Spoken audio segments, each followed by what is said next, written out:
বিসর্জন নাটকটি হচ্ছে ত্রিপুরা রাজ্যকে কেন্দ্র করে এবং ত্রিপুরা রাজ্যে যে রাজ পরিবার আছে সে রাজ পরিবারকেই কেন্দ্র করে। ত্রিপুরা রাজ্যের হচ্ছে রাজা গোবিন্দ মাণিক্য, তার স্ত্রী হচ্ছে গুণবতী। কারণ গুণবতীর হচ্ছে সুখ স্বাচ্ছন্দ্য জৌলুস কোনো কিছুরই অভাব নেই, তবু তার একটি অভাব আছে, সেটি হচ্ছে তিনি নিঃসন্তান, তার সন্তান নেই।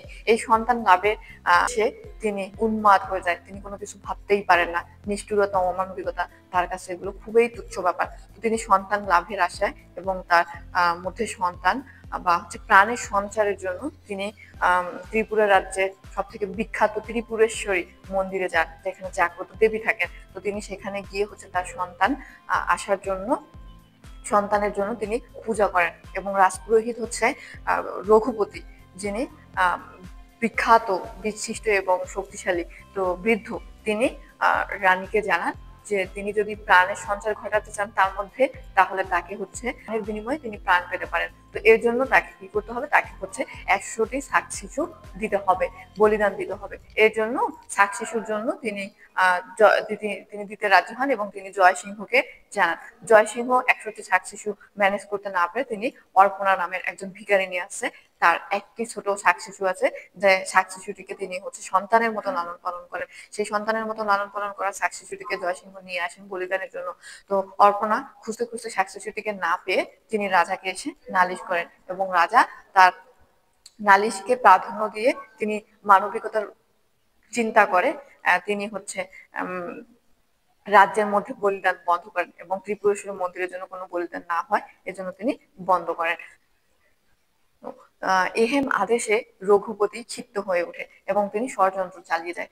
তিনি ষড়যন্ত্র করেন যে মন্দিরের মধ্যে যে জাগ্রত মা এবং দেবী আছে, তিনি তার মূর্তিটাকে হচ্ছে ঘুরিয়ে দেন এবং মুখটাকে পিছন দিকে দেন, দিয়ে পিছনটাকে সামন দিকে দেন এবং তিনি এটাকে অপপ্রচার করতে চান যে রাজ্যের মধ্যে তোমরা যদি এটার প্রতিবাদ না করো, রাজার বিরুদ্ধে না যাও, রাজাকে প্রতিবাদ না জানাও, তাহলে দেবী তোমাদের উপরে ক্ষিপ্ত হবেন এবং তোমাদের অমঙ্গল হতে পারে। তো রাজপ্রজারা রাজার বিরুদ্ধে যায় এবং হচ্ছে তারা প্রতিবাদ করে। তো রঘুপতি হচ্ছে অনেক চালাক একজন মানুষ। তো তিনি হচ্ছে তার নক্ষত্র রায় গোবিন্দ মাণিক্যের ভ্রাতা, তাকে তিনি বলেন যে এরকম ঘটনা, তো আমাদের প্রতিবাদ করতে হবে। তিনি তাকে প্রভাবিত করেন ষড়যন্ত্রে লিপ্ত করার এবং তিনি গোবিন্দ মাণিক্যের খুব দুর্বল যে জায়গাটা সেটি হচ্ছে জয়সিংহ, তার জয়সিংহ হচ্ছে পালিত পুত্র।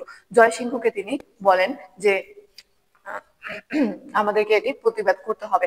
তো জয়সিংহ হচ্ছে দ্বি মনস্তত্ত্বের, তিনি কোনো সিদ্ধান্ত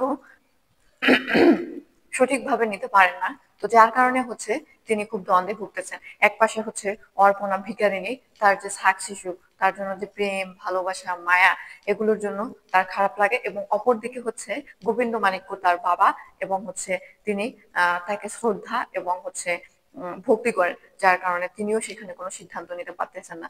তো এরকম একটা সিচুয়েশনে গোবিন্দ মাণিক্য কোনো কিছু ঠিকঠাক বুঝতে না পেরে তিনিও খুব নিশ্চুপ, গোবিন্দ মাণিক্য কোনো সিদ্ধান্ত নিতে পারে না, জয়সিংহ কোনো সিদ্ধান্ত নিতে পারেন না। তো এরকম অবস্থায় জয়সিংহ হচ্ছে আহ জয়সিংহ হচ্ছে নিজের আত্মাকে উৎসর্গ করেন এবং নিজেকে বলিদান দেন। তো এ দেখে গোবিন্দ মাণিক্য পাগল প্রায় হয়ে যায় এবং রানীও পাগল প্রায় হয়ে যায়। নাটকটি এখানেই শেষ হয়ে যায়।